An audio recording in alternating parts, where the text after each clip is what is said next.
નમસ્કાર મિત્રો, આજે કોડીનાર શહેરમાં ઘણા વર્ષો બાદ ભગવાન બુદ્ધની પ્રતિમાની જગ્યાએ આજે ભગવાન બુદ્ધની જન્મદિવસ હોય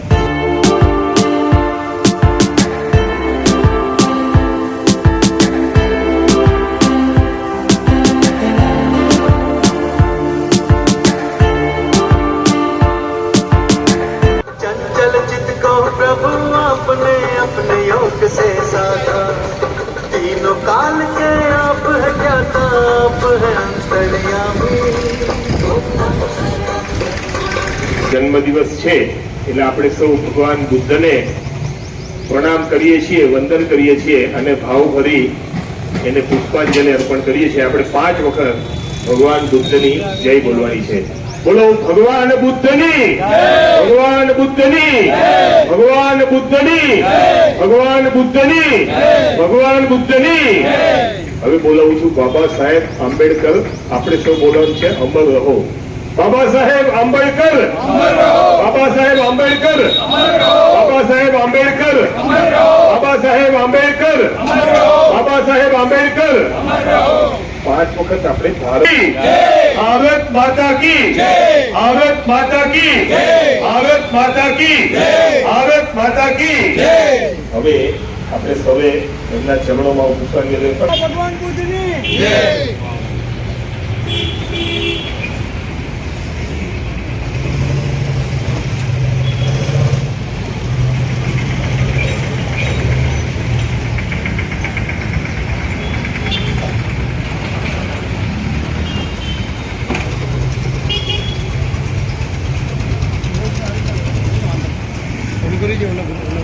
ઓડિશા લેતી પણ ને ભગવાન બાબા સાહેબનો પણ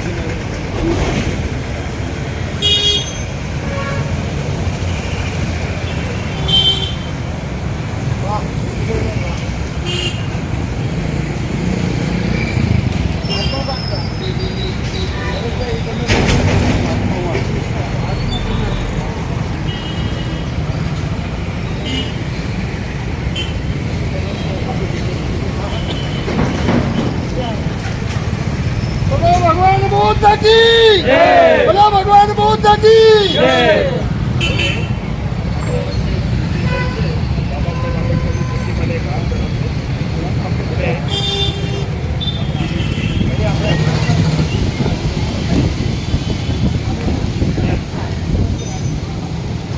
બાબા સાહેબ આંબેડકર અમર રહો, બાબા સાહેબ આંબેડકર અમર રહો, બાબા સાહેબ આંબેડકર અમર રહો, બાબા સાહેબ આંબેડકર અમર રહો।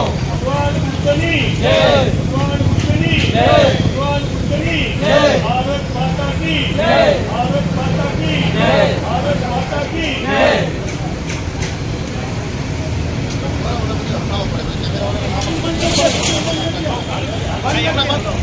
ભારત માતા કી જય, ભારત માતા કી જય, વંદે માતરમ, વંદે માતરમ, વંદે માતરમ। બાબા સાહેબ અમર રહો, બાબા સાહેબ અમર રહો, બાબા સાહેબ અમર રહો, અમર રહો।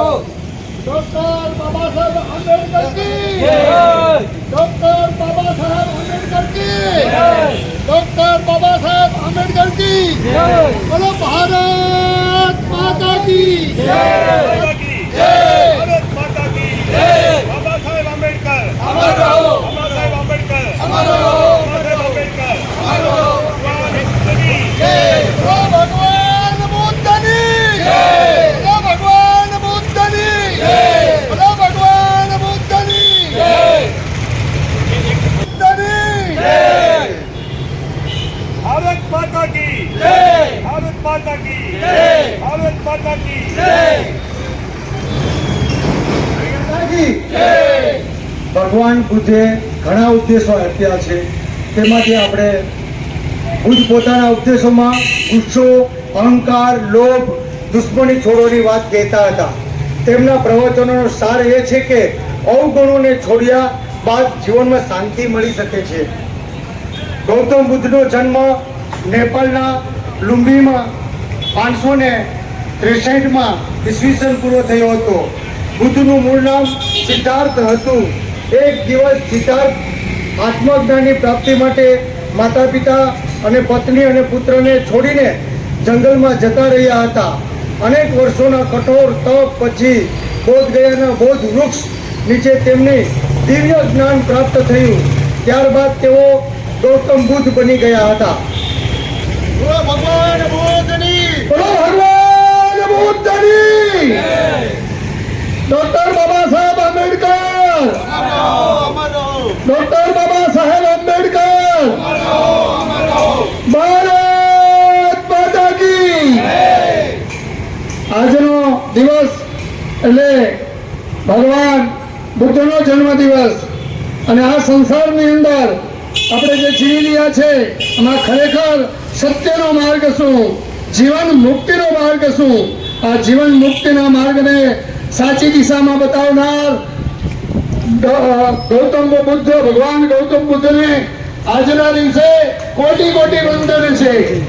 1461 વર્ષ પૂર્ણ થયા, એટલે કે 500 ઈસવીસન પૂર્વે 563 ની અંદર ભગવાન બુદ્ધનો જન્મ એ નેપાળની અંદર થયેલો હતો, લુંબીની અંદર.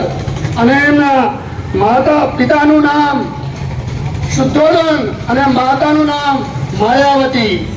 આ શુદ્ધોધન એ કોઈ સામાન્ય વ્યક્તિ ન હતા, એ તો રાજા હતા, નેપાળના રાજા. અને એ રાજાનો દીકરો એટલે જે જન્મ થયો એનું નામ સિદ્ધાર્થ રાખવામાં આવેલું હતું. જે અત્યારે આપણે ભગવાન બુદ્ધ કહીએ છીએ એનું જન્મજાત બાળક તરીકે નામ સિદ્ધાર્થ બાળપણમાં રાખવામાં આવેલું હતું. અને એના માતા એ બાલ્યાવસ્થામાં, આ સિદ્ધાર્થની બાલ્યાવસ્થામાં માતા માયાવતીનું મૃત્યુ આકસ્મિક થયું. અને પછી એ પાલક માતા ગૌતમીના હાથે એનો ઉછેર કરતી હતો, કારણ કે એ તો રાજાના દીકરા હતા સિદ્ધાર્થ, કોઈ સામાન્ય વ્યક્તિ ન હતા. અને એ પ્રજાના કલ્યાણ માટે એ શુદ્ધાર્થ ધન કામ કરી રહ્યા હતા.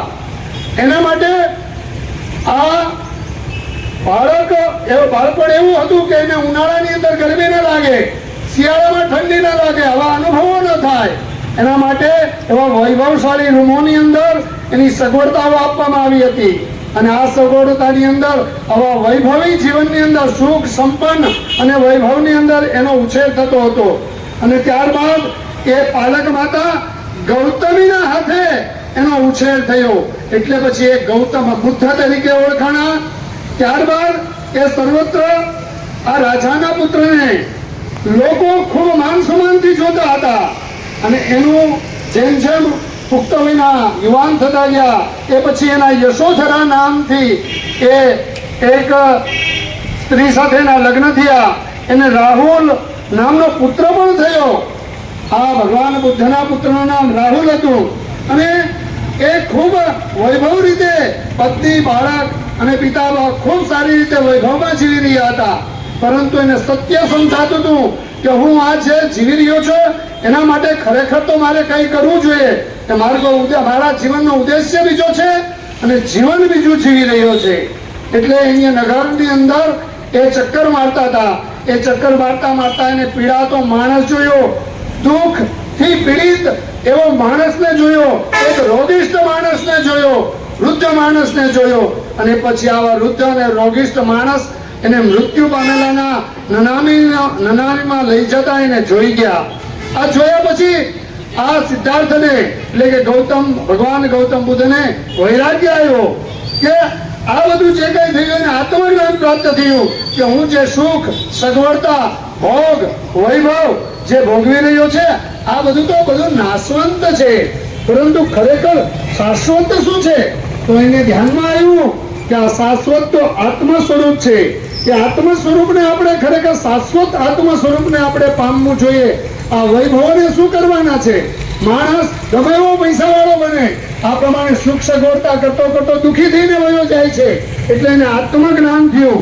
અને ભગવાનની 40 વર્ષ સુધી વિશ્વના અનેક સ્થાનોની અંદર એને ભ્રમણ કર્યું. અને એના સિદ્ધાંતો અને પ્રચાર પ્રસાર આપણા ધર્મનો લઈને ગામડે દેશ વિદેશોમાં એને પરિભ્રમણ કર્યું. અને એને 4 જીવનના મહત્વના સત્ય બધાને સમજાવ્યા. અને પછી એને દુઃખની ઉત્પત્તિ ખરેખર કેવી રીતે થાય છે એનું સંશોધન કર્યું કે માણસ પીડિત કેમ બને છે, દુઃખ કેમ અનુભવ કરે છે. એ માણસ દુઃખી કેમ થાય છે?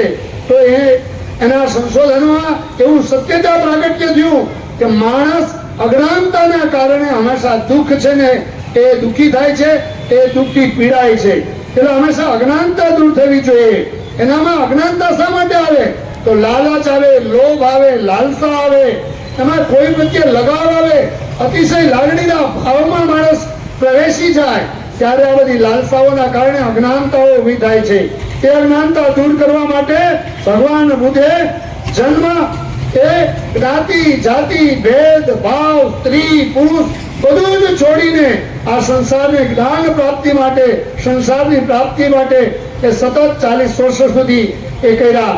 અને ભગવાન બુદ્ધનો અંતે સંદેશો એવો હતો, અપદીપો ભવ, એટલે કે તમે જ સ્વયં દીપક બનો, તમે જ પોતે જ્ઞાની બનો, તમે જ અભ્યાસી બનો, તમે જ ધર્મ બનો, તમે જ ધાર્મિક બનો અને તમે જ જ્ઞાન પ્રાપ્ત કરો.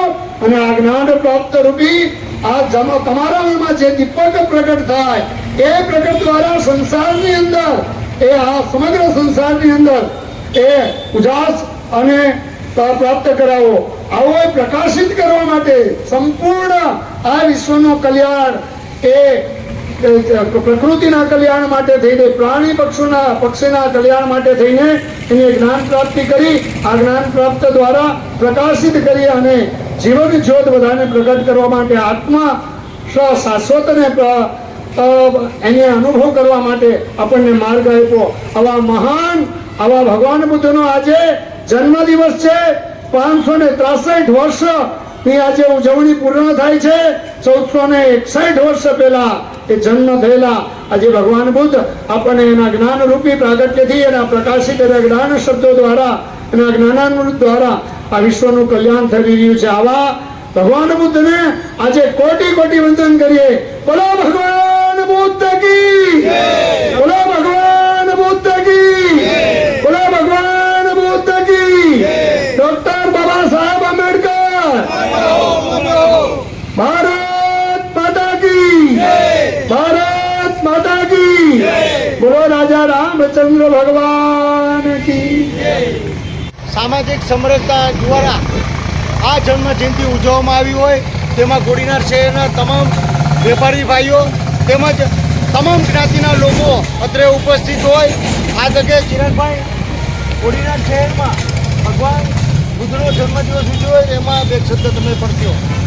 બુદ્ધ પૂર્ણિમા. આમ તો બુદ્ધ પૂર્ણિમા એટલા માટે કે આજના દિવસે ભગવાન બુદ્ધનો જન્મ, એમને જ્ઞાન પ્રાપ્તિ અને એમનું મહાપરિનિર્વાણ આ બધું આજના દિવસે થયેલું. એટલે આપણા માટે આજનો દિવસ એક વિશેષ દિવસ છે. અને આમ તો ભગવાન બુદ્ધના આપણે સત્ય અને અહિંસાના સિદ્ધાંતોથી આપણે બધાને ખ્યાલ છે. સાથે સાથે ભગવાન બુદ્ધે આ સમાજમાં કેવા સમાજનું નિર્માણની વાત કરી છે કે સ્ત્રી પુરુષના ભેદભાવ વિહીન, ઉચ્ચ નીચના ભેદભાવ વિહીન અને અમીર ગરીબના ભેદભાવ વિહીન સર્વ સમાજ સમરસ બને આવી એણે પહેલ કરી છે. તો આપણે સૌ આ પહેલને આગળ વધારીએ તેવી પ્રાર્થના.